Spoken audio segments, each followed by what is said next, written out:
Welcome back to my channel. In today's video, I'm going to give you a few tips that have taken my makeup as a makeup artist from good to great. I'm going to be giving you a little bit of the tea, some secrets from makeup artists, a professional makeup artist, on just how to improve your makeup, some hacks that can definitely adapt into your makeup routine. So without further ado, let's just jump right into it.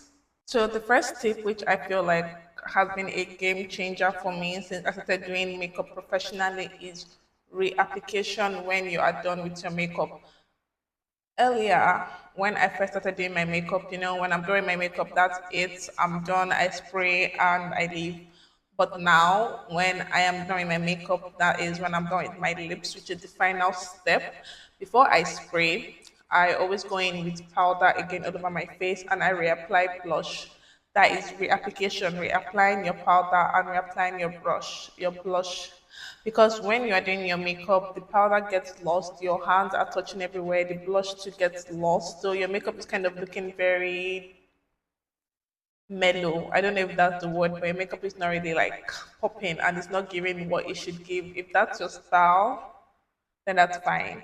But for the girlies who want their makeup to pop and want their makeup to look flawless and give it that extra, then this is definitely a step for you to take. So when you're done with your final step, before you spray to lock in everything, just go over your face again with powder and a little bit of blush. So just, get the makeup juices flowing again before you finally spray. I promise you it is a game changer and it makes such a visible difference in your makeup. So the second tip slash secret I have for you is that a lot of people say go over with a damp beauty blender, damp your beauty blender with water, whatever, blah blah blah blah blah blah blah. I mean, you can dampen your beauty blender with water, but personally, I would say that you should dampen it with a certain spray, just a certain spray. And maybe if you feel like you don't want to use the expensive setting spray, you can get like an affordable setting spray. This one is from Kiss Beauty. It's very affordable and it gets the job done. So what you're going to do is just spray your setting spray after you dampen it with water. And side notes, if you can dampen your setting spray with water, I feel like you can definitely get some soap in there and give it a good wash because a lot of people are out here using their beauty blenders over and over and over and over and over again without washing it, and they're wondering why their skin is so bad. Like, make it make sense. So basically, dampen your beauty sponge with a setting spray when you want to blend in your cream products or whatever it is that you're using your beauty sponge to do. Dampen it with your setting spray after you dampen it with water. And when you're dampening it with water, after you've gotten it wet with water, you want to use a paper towel and squeeze off all the excess water. If not, if your beauty blender slash sponge it's too damp slash wet, then the makeup is just going to lift. It's not really going to blend in. It's not going to stick onto your skin. It's just going to be lifting. So make sure you squeeze out any excess water, give it a light spray with setting spray, and this will ensure that your makeup, like, just give your makeup an extra lock in. Okay? Yeah. So the third step I would give is if you're trying to avoid like flashbacks or cakey or ghost-like looking makeup, especially if you are going out in the night, you have a night out with the girls, a dinner, whatever it is. I would advise that you go with a slightly darker shade of foundation and concealer.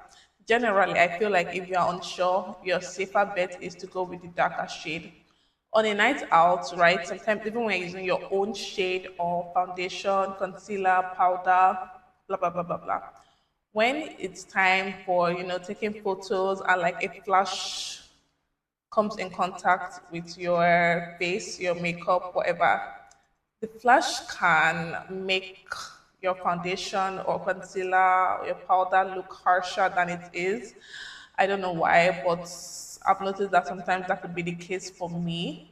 So a quick fix for this is going with a slightly darker shade. When I'm going out on a night out and I go in with a darker shade, for foundation, concealer, powder, everything, I realized or I noticed that I don't really have this problem as to when I go with my own shade. Flashlight just highlights everything and in not a good way. So definitely on a night out, what you want to do is to go in with a darker shade of powder, concealer, foundation, whatever.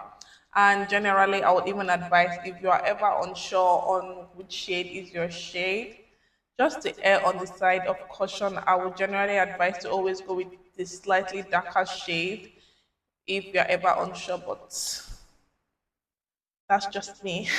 My last and final tip is setting. Like, I feel like you can never spray too many times. There might be some exceptions, but you want to spray a number of times as you're doing your makeup throughout your makeup process. This is the final tip, by the way. If you want a part two, then let me know.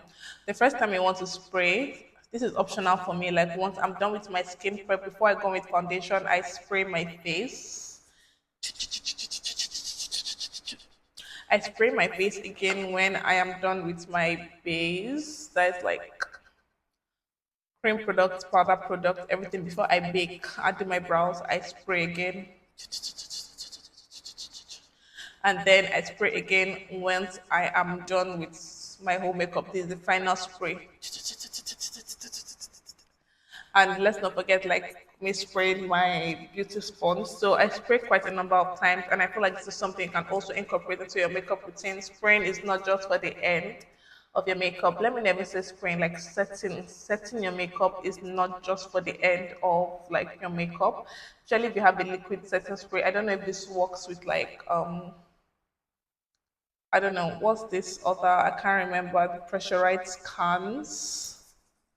Like, I don't know if this works for this kind of sprays, but like liquid sprays, yeah, definitely spray before skin or after skin prep, after your base, like, after you're done with your makeup. I feel like you can even squeeze in an extra spray to somewhere within there. I don't know, but definitely you should definitely spray at least 3 times during your makeup process. Okay, so we have finally come to the end of this video. I hope you enjoyed it. Hope you learned one or two. If you want a part two, let me know, and I'll see you in my next video. Bye.